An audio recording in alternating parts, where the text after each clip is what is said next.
नमस्कार, स्वागत है आप सबका। आप देख रहे हैं आपके साथ मेरी बात और मैं प्रिय रंजन भारती।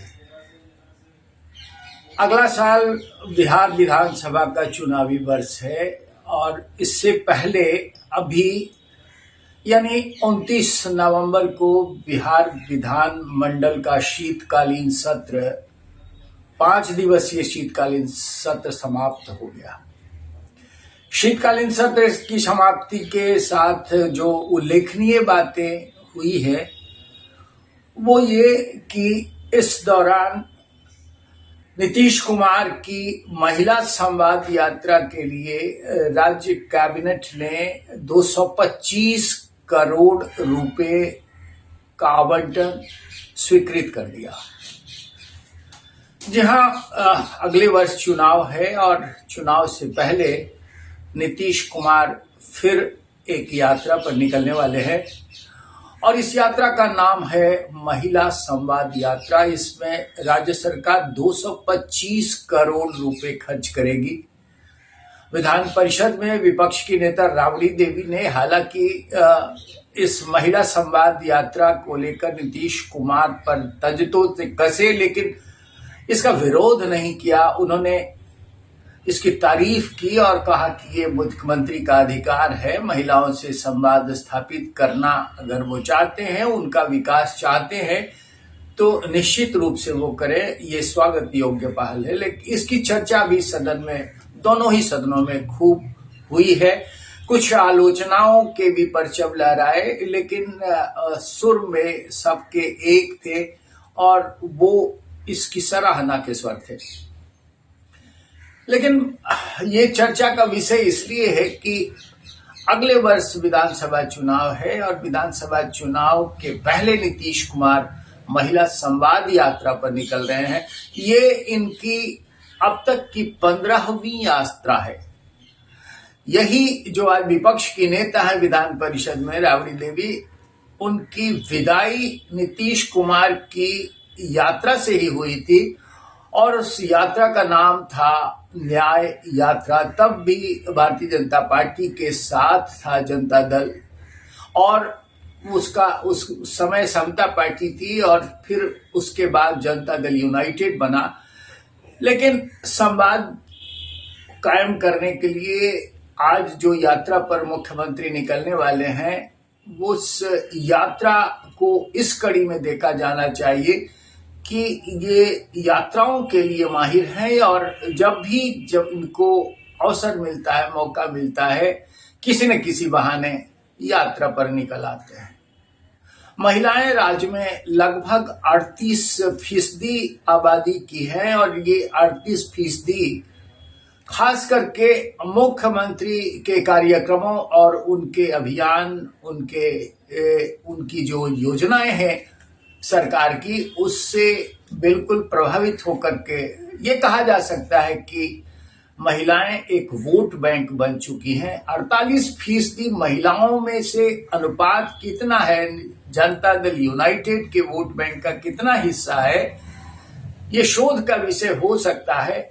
लेकिन बहुसंख्यक महिलाएं, ज्यादातर महिलाओं की आबादी नीतीश कुमार के पक्ष में वोट करती आई है और विपरीत परिस्थितियों में भी महिलाओं ने इनको बढ़ चढ़ करके इनके पक्ष में मतदान किया है। और इसके कारण भी है, महिलाओं के लिए अनेक तरह की योजनाओं के साथ साथ चुनाव से लेकर के नौकरियों में आरक्षण तक की व्यवस्था इन्होंने की। पहली बार 33% आरक्षण महिलाओं को दिया। इसके साथ साथ जीविका स्वयं सहायता समूह के तहत जीविका दीदियों के लिए बहुत कुछ किया और बहुत सारी योजनाओं का भार उन पर दिया हुआ है, जिससे ये अपने ऊर्जा से लबरेज रहती हैं और खास करके जब भी मौका मिलता है वो नीतीश कुमार के पक्ष में, जनता दल यूनाइटेड के पक्ष में खड़ी हो जाती हैं। मैं आपको बताना चाहूंगा कि 2005 के बाद से अब तक कितनी यात्राएं नीतीश कुमार ने की हैं, इसका अगर जिक्र एक सूचीबद्ध तरीके से किया जाए तो ये बड़ा ही गौर फरमाने वाला विषय होगा कि नीतीश कुमार यात्राओं के पीछे इतने आखिर क्यों भागते हैं और क्या मकसद होता है। आप गौर करिए तो न्याय यात्रा की चर्चा मैंने की, इसके बाद अलग अलग मकसद से इन्होंने अब तक की 14 यात्राएं की हैं। 2009 लोकसभा चुनाव से पहले इन्होंने विकास यात्रा की। विकास यात्रा के बहाने इन्होंने अपने काम गिनाए, सरकार के जितने भी काम हुए थे वो जनता के बीच जाकर के गिनाए, और फिर विकास यात्रा के बाद जून 2009 में धन्यवाद यात्रा की थी। दिसंबर में फिर इन्होंने प्रवास यात्रा की ताकि 2010 के विधानसभा चुनाव में अपने काम गिना सके, और इन्होंने गिनाया भी। 2010 के चुनाव के बाद अप्रैल 2010 में फिर विश्वास यात्रा की थी। विश्वास यात्रा पूरे सूबे में चर्चा का विषय बनी थी और वोट बैंक इनका बढ़ा था। फिर 2010 के चुनाव में इनकी सीटें यानी जनता दल यूनाइटेड की सीटें 115 हो गई थी। 2011 को अगर हम गौर करेंगे तो 2011 में इन्होंने सेवा यात्रा की, और फिर 2012 में विशेष राज्य का दर्जा देने के लिए पूरे राज्य भर में इन्होंने अधिकार यात्रा की थी। और इसी तरह से 2014 के लोकसभा चुनाव के पहले इन्होंने संकल्प यात्रा की। संकल्प यात्रा तो की, लेकिन 2014 में जनता दल यूनाइटेड एनडीए का पार्ट नहीं बना और अलग हो गया था, और नीतीश कुमार की पार्टी अकेले चुनाव में गई थी। उसमें नुकसान उठाना पड़ा इनको। मात्र 2 सीटें ही हासिल हुई थी लोकसभा चुनाव में, और नीतीश कुमार हक्का बक्का थे। ये कहते हुए सुने जा रहे थे कि आखिर उन्हें किसी ने इस तरह के आलम का जिक्र क्यों नहीं किया, किसी ने उन्होंने इस तरह का फीडबैक क्यों नहीं दिया कि उनकी फजीहत होने वाली है और पार्टी की हार होने वाली है चुनाव में।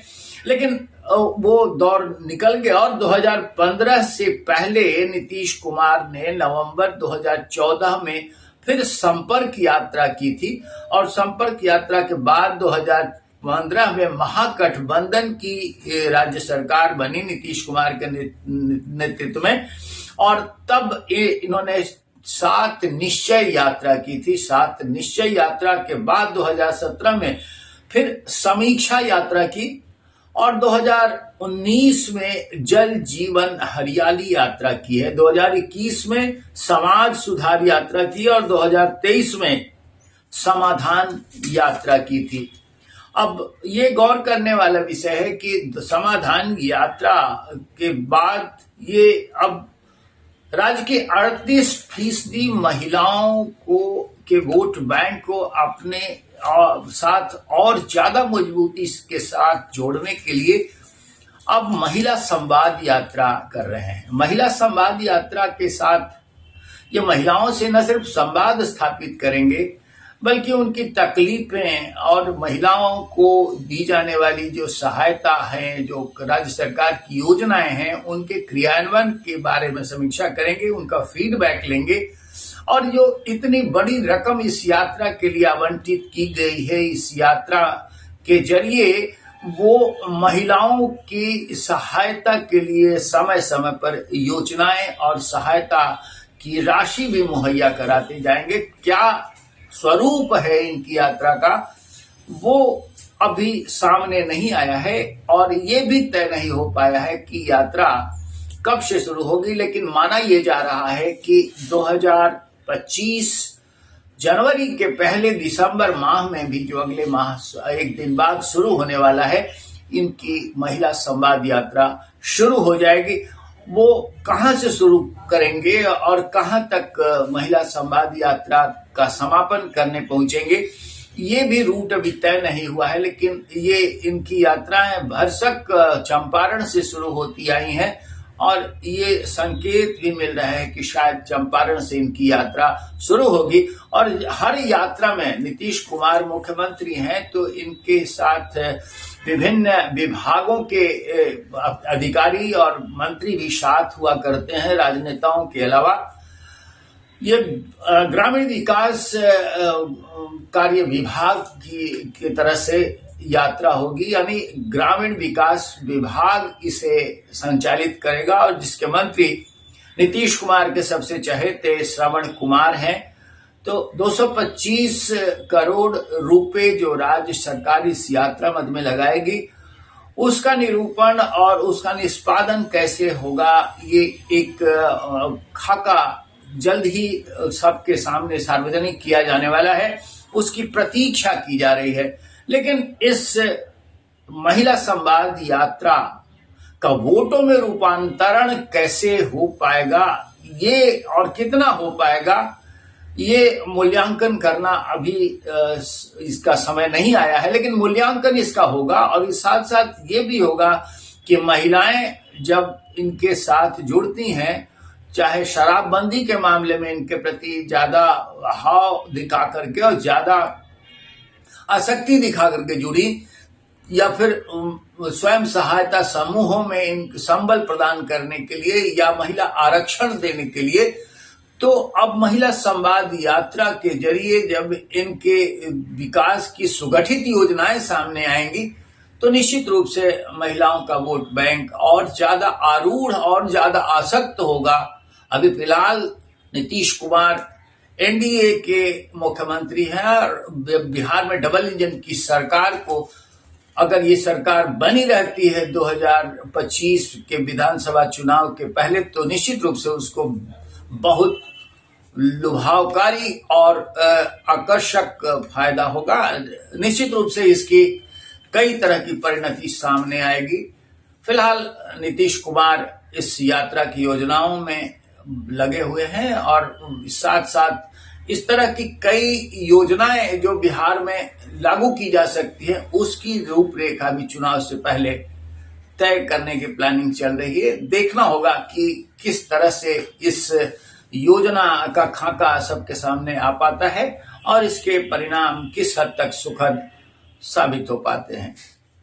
आज के अंक में बस इतना ही। हम आपसे ये निवेदन करेंगे कि हमारे वीडियोस पर अपनी प्रतिक्रियाएं कमेंट बॉक्स में दीजिए और साथ साथ हमारे काफिले से अब तक नहीं जुड़ पाए हैं तो हमें सब्सक्राइब कीजिए और देखते रहिए।